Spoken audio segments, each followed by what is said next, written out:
درود فراوان به همراهان چنل فال مژگان. از دلم برای اطلاع از پست های جدید زنگوله کنار دیسکریپشن رو فعال کنید تا از پست های جدید دیدن کنید. از من لایک و کامنتاتون نره، نظرات خودتون رو برای من بذارید.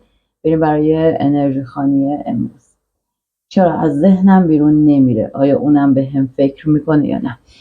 این فال برای حالا دوستانی است که توی رابطه بودن و الان کاتن، قهرن، یا کیس احساسشون ازشون دوره، یا دوستان عزیزی که از حالا اکسشون که توی رابطه گذشته بودن، یا حالا میگم دوستانی که یک سری سردی و فاصله بینشون هست، میتونه این فاصله کنه. خب از من اسم کیس احساسیتون رو 3 بار تکرار کنید. انرژی خودتون رو با انرژی کارت ها همسو کنید تا ببینیم این کارت ها چه چیزی رو به ما میگه. دوستان عزیز حتما برای من توی کامنت ها اون چیزی که میخواید رو بگید و حتما برای اینکه به اون نتیجه دلخواهی که میخواید برسید و این فال اون چیزی باشه که خودتون میخواید، حتما زیر کامنت ها برای من بنویسید. خدایا شکر و امیدوارم که خداوند بهترین ها رو نصیب دل پاکتون کنه. خب از من بریم ببینیم اصلا این کارت های تارو چه چیزی رو به ما میگه. ببینید چرا از ذهنت بیرون نمیره؟ آیا اونم بهت فکر میکنه یا نه؟ ببینید رابطه که شما داشتید یک جورایی داره نشون میده که طرف مقابل بین شما خیلی درگیرش بودید، وابستش بودید، یک جورایی به آینده بهش فکر میکردید، برای آینده یا برای ازدواج، برای حالا پایدار بودن یا یک رابطه فاب داشتید تلاش میکردید، ولی حالا یک سری مسائل باعث شده که جدایی و فاصله بین شما و کیس احساسیتون باشه. و اینکه ببینید همین فاصله که الان ایجاد شده میتونه یک سری دودلی ها و بلا تکلیفی هایی رو توی رابطه ایجاد کنه. ولی ببینید شما خیلی ذهنت درگیره، خیلی داری بهش فکر میکنید، اصلا توقع اینو نداشتی که مثلا طرف مقابلتون یهو کات کنه، سرد شه، یا بخواد بره، یا تصمیمی داشته باشه که این رابطه رو قطع کنه. ببینید برای دوستان و عزیزای دلی که متولد فروردین، مرداد، آذر هستن، داره نشون میده که این شخص هر چقدر که شما بهش فکر میکنید، ببینید گریه های شبانه براتون افتاده، فشار افتاده، بلا تکلیف افتاده، یک دست پا بستگی افتاده که نمیدونی چه کار کنید، سرگردونی، پریشونی، و این خیلی داره اذیتت میکنه که آیا طرف مقابل هم همین جوری هست یا نه، آیا اون هم داره بهت فکر میکنه.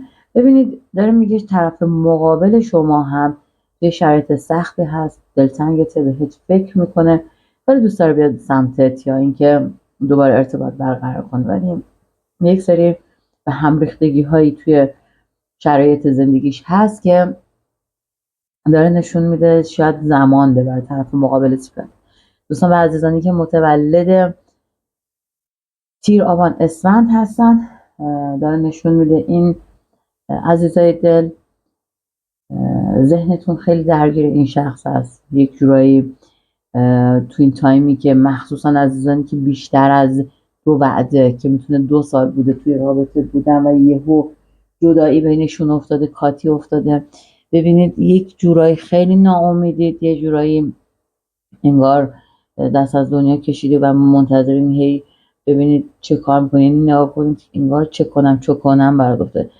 ببینید اولندش این مشکلاتی که توی رابطه بین شما افتاده یک جاهای مقصر شما خودتونم بودید. الانی که شما ذهنت درگیره و دارین بهش فکر میکنید، مطمئنا اونم داره به شما فکر میکنه.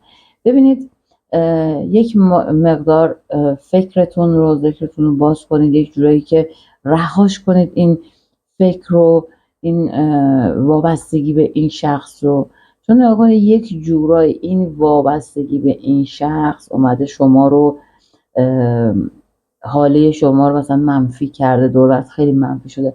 رهاش کن. خود این شخص توی 2 تا 4 بعد زمان آینده به سمتت برمیگرده، چون اونم به فکرته، چون اونم نمیتونه شما رو از دست بده و یک جورایی دنبال این هستش که یک تایمی بگذره و حالا اون شرایط رو اوکی کنه و به سمتت برگرده. ببین بلا تکلیفی های زیادی توی رابطه هست.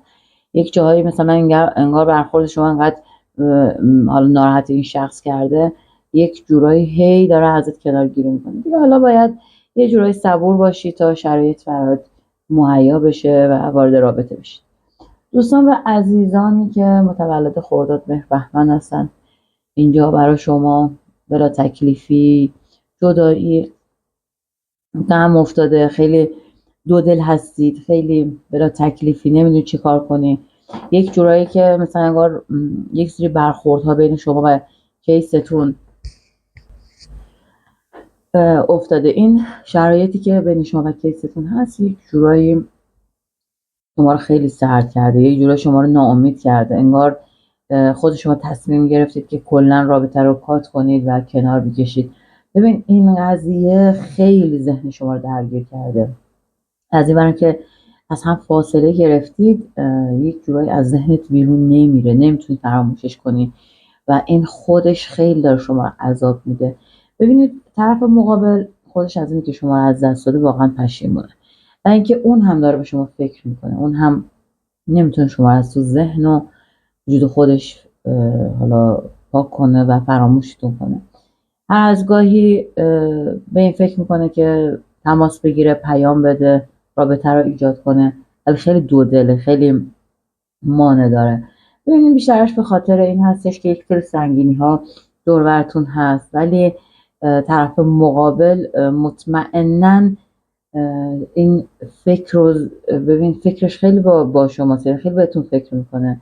یه جورایی چیزی هم که افتاده، کیس احساسیتون احساس ناامیدی میکنه تو این رابطه، میترسه از اینکه مثلا برگرده دوباره اون شرایط گذشته و جر و بحثا و کلکلای قبل باشه.